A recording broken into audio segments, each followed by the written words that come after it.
Ordre des nombres rationnels et opérations. On a vu donc la partie d'inégalité, addition et soustraction. Maintenant, on va voir la troisième partie, donc c'est l'inégalité et la multiplication. Très bien. La première règle, si on multiplie ou on divise les membres d'une inégalité par le même nombre et ce nombre soit positif, non nul, on ne change pas le sens de l'inégalité. Ça signifie quoi? Donc si nous avons A, B, C, des nombres rationnels, donc nous avons ces nombres rationnels A, B et C, donc si on a A inférieur strictement à B, et le nombre C, c'est un nombre positif, donc c'est supérieur strictement à 0, donc est différent à 0, c'est supérieur strictement à 0. Alors, si on multiplie A par C et B par C, notre inégalité ne change pas de sens, donc ils ont le même sens. Très bien, donc pour la division, si nous avons A inférieur strictement à B et C, c'est un nombre strictement positif. Alors, si on divise A par C et B par C, l'inégalité ne change pas de sens. Très bien. Donc, on prend un petit exemple. Donc, tout le monde sait que 18 est supérieur à 15. Très bien, donc le nombre 18 est supérieur à 15. Et on va prendre un nombre positif, par exemple 3. Donc 3, c'est un nombre supérieur strictement à 0. Très bien, donc si je multipliais les deux membres de l'inégalité, donc 15 et 18 par le nombre 3. Donc je vais multiplier ça par 3. Et la même chose pour 15. Donc je multiplie par 3. Donc 15 multiplié par 3, c'est 45. Et 18 multiplié par 3, c'est 54. Donc 54 est supérieur strictement à 45. Est-ce que l'inégalité a changé le sens? Non, elle n'a pas changé de sens. Pourquoi? Car on a multiplié les deux membres de l'inégalité par un nombre positif. On va voir aussi, est-ce que c'est juste pour la division? Très bien, donc on va prendre les mêmes nombres. Donc nous avons 18 supérieur à 15. Et on a 3, c'est un nombre supérieur à 0. Donc qu'est-ce qu'on va faire? On va diviser les deux membres de l'inégalité par le même nombre qui est le nombre 3, qui est un nombre positif ou strictement positif. Donc c'est 18 et 15. Donc je vais diviser 18 par 3 et la même chose pour 15. Le résultat là, donc 18 divisé par 3 c'est 6 et 15 divisé par 3 c'est 5. Donc pour ces deux nombres, quel est le nombre le plus grand? Donc c'est 6. 6 est supérieur strictement à 5. Alors 18 sur 3 est supérieur strictement à 15 sur 3. Est-ce que l'inégalité a changé le sens? Donc, elle n'a pas changé de sens. Donc, la règle est juste. Les deux règles sont justes. Donc, si je multipliais les deux membres d'une inégalité où je divise ces deux membres par un nombre positif, l'inégalité ne change pas de sens. Donc, la règle 2, c'est la même chose que la règle 1, mais le nombre par lequel on va multiplier ou on va diviser, donc il va être un nombre négatif, donc strictement négatif, inférieur à 0. Très bien, donc si on multiplie ou on divise les membres d'une inégalité par un même nombre, et ce nombre c'est un nombre négatif, non nul, on change le sens de l'inégalité. Donc maintenant, qu'est-ce qu'on a? Donc on a un changement du sens de l'inégalité. Donc, on va voir ça sur cette partie. Donc, A, B et C sont des nombres rationnels si le nombre A est inférieur strictement au nombre B et le nombre C, c'est un nombre négatif. Donc, c'est inférieur strictement à 0. Alors, si je multipliais A par C et B par C, donc l'inégalité change le sens. Donc là, nous avons inférieur strictement et là, nous avons supérieur strictement.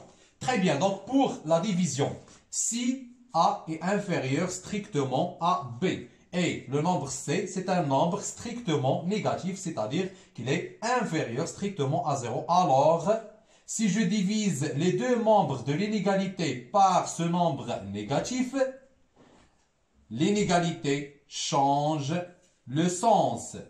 Donc là, nous avons inférieur strictement et là, nous avons supérieur strictement. Donc pour s'assurer de ça, donc qu'est-ce qu'on va faire? Donc on va prendre un petit exemple. Par exemple, donc là, donc je vais utiliser les mêmes nombres que l'exemple précédent et on va voir est-ce qu'on aura le même résultat. Très bien, donc si nous avons 18, on va commencer d'abord par la multiplication. Donc nous avons 18 supérieur strictement à quoi? À 15. Et on va prendre à la place de 3, donc on va prendre moins 3. Et moins 3, c'est un nombre inférieur à 0. Très bien. Donc, ce que je vais faire, je vais multiplier les deux membres par moins 3. Donc, 18 et 15.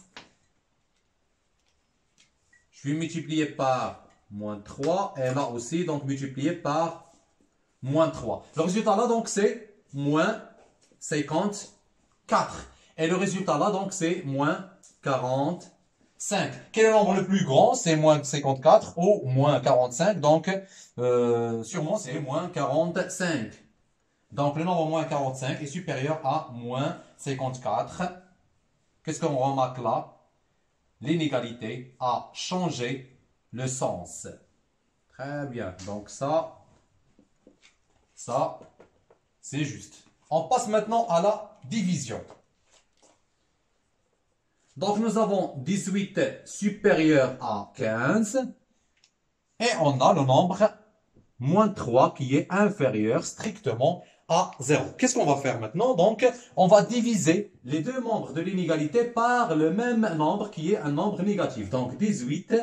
Et là, nous avons 15. Donc, 18 divisé par moins 3 et 15 divisé par moins 3. Très bien, donc 18 divisé par moins 3, c'est moins 6. Et 15 divisé par moins 3, c'est moins 5. Alors, le nombre moins 5 est supérieur au nombre moins 6. Qu'est-ce qu'on remarque pour le sens? Donc, l'inégalité a changé le sens. Non, non, c'est inférieur. Inférieur strictement. Très bien. Donc, l'inégalité a changé le sens. Donc, c'est ce qu'on a sur la règle. Alors, si on multiplie ou on divise les deux membres d'une inégalité par un nombre négatif, l'inégalité change le sens. L'inégalité, donc, change le sens. Troisième règle.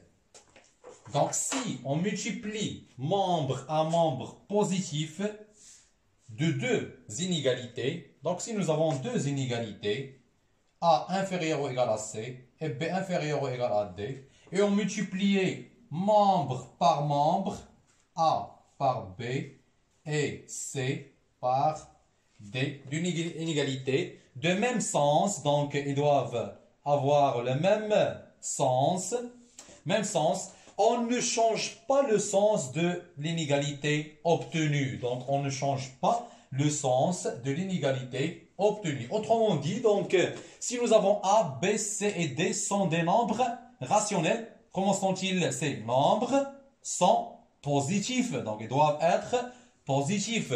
Si A est inférieur ou égal à C et B est inférieur ou égal à D, donc ils ont le même sens avec les nombres A, C, B et D et doivent être positifs.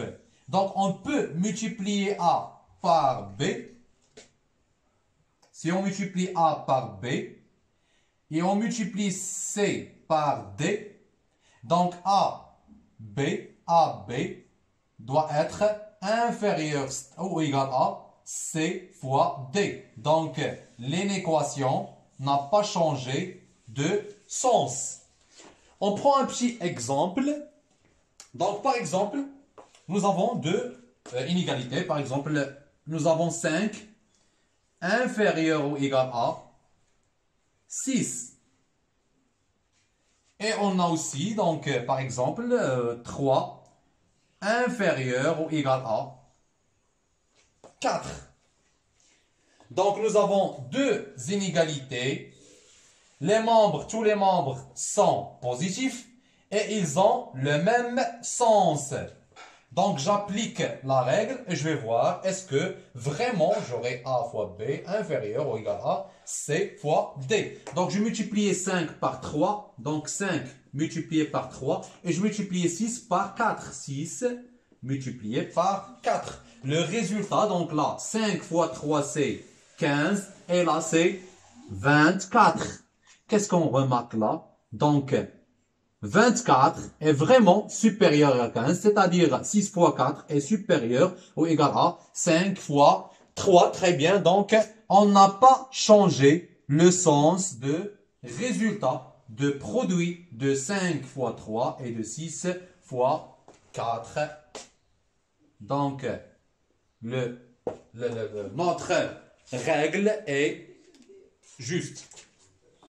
Quatrième et dernière partie, donc l'encadrement d'un nombre rationnel. Donc on va voir qu'est-ce que signifiait le mot encadrement. Encadrer un nombre, donc ça signifie quoi? Donc A, B et C sont des nombres rationnels. Si le nombre A inférieur ou égal à B et le même nombre B est inférieur ou égal à C, c'est-à-dire, donc on peut écrire B est encadré par le nombre A et le nombre C. Très bien. Donc, on va prendre un petit exemple. Donc, si nous avons par exemple 3 est inférieur ou égal à 5. Et en même temps, on sait que 5 est inférieur ou égal à, par exemple, 9. Donc, on peut déduire à partir de ces deux inégalités que le nombre 5 est inférieur ou égal à 9 et en même temps il est supérieur ou égal à 3. Supérieur ou égal à 3. Donc qu'est-ce qu'on a là? On a l'encadrement de nombre 5 entre les deux nombres 3 et 9. Qu'est-ce qu'on dit? On dit qu'on a encadré le nombre 5. Très bien, donc pour deuxième exemple, on trouve souvent ce type de questions sur les exercices. Déterminer l'encadrement de x tel que. Donc là, pour cette expression, donc nous avons l'encadrement de moins 5x plus 3. Et ce n'est pas l'encadrement de x. Ce qui est demandé, donc, c'est de trouver l'encadrement de nombre x. Très bien. Donc, on doit se débarrasser de nombre plus 3 et de nombre moins 5. Donc là, entre moins 5 et x, donc il y a la multiplication. Et entre 3 et l'autre terme, donc il y a l'addition. Donc on commence toujours par l'addition ou la soustraction et après il vient la multiplication ou la division. Très bien, donc pour enlever plus 3, on va ajouter l'inverse de 3 qui est moins 3. Très bien, donc moins 5 x plus 3. On ajoute moins 3, l'inverse de nombre, plus 3 pour enlever, plus 3. Très bien, donc on va faire la même chose pour les autres membres de l'inégalité pour garder l'équilibre de notre inégalité. Oui, donc là nous avons 53 et là nous avons 28. Donc c'est moins 3 et là aussi donc c'est moins 3. On calcule, c'est 25 et là c'est 50. Inférieur ou égal à, inférieur ou égal à. Donc là nous avons plus 3 moins 3, donc c'est 0. C'est moins 5x. Très bien, donc là nous avons la multiplication de nombre x et moins 5. Donc qu'est-ce qu'on va faire? Donc on va multiplier ce nombre par l'inverse de moins 5. L'inverse de moins 5, donc c'est 1 sur 5. Donc, c'est moins 1 sur 5 multiplié par moins 5x. Le résultat de ce calcul, donc moins 1 sur 5 multiplié par moins 5, moins fois moins c'est plus, et 5 divisé par 5 c'est 1. 1 multiplié par x, donc c'est x, et c'est ce qu'on cherche, donc c'est x. Qu'est-ce qu'il faut faire? Donc là nous avons 50, et là nous avons 25. Une fois que j'utilise la multiplication, le signe de nombre par lequel je vais multiplier les membres de l'encadrement ou le nombre de l'inégalité, donc, doit être très important. Car si je multipliais les membres d'une inégalité par un nombre négatif, je change le sens. Et si je multipliais par un nombre positif, je ne change pas le sens. Donc là, on a multiplié par un nombre négatif, donc automatiquement, on va changer le sens de notre encadrement. Donc là, je vais multiplier par moins 1 sur 5. Et là, la même chose. Donc, je multiplie par moins 1 sur 5. Je calcule. Donc là, c'est... Très bien, donc je calcule. Donc, c'est moins 25 sur 5, c'est moins 5. Et là, c'est moins 50 sur 5. Donc, c'est moins 10. Et je trouvais l'encadrement de x à partir de l'encadrement de moins 5x plus 3.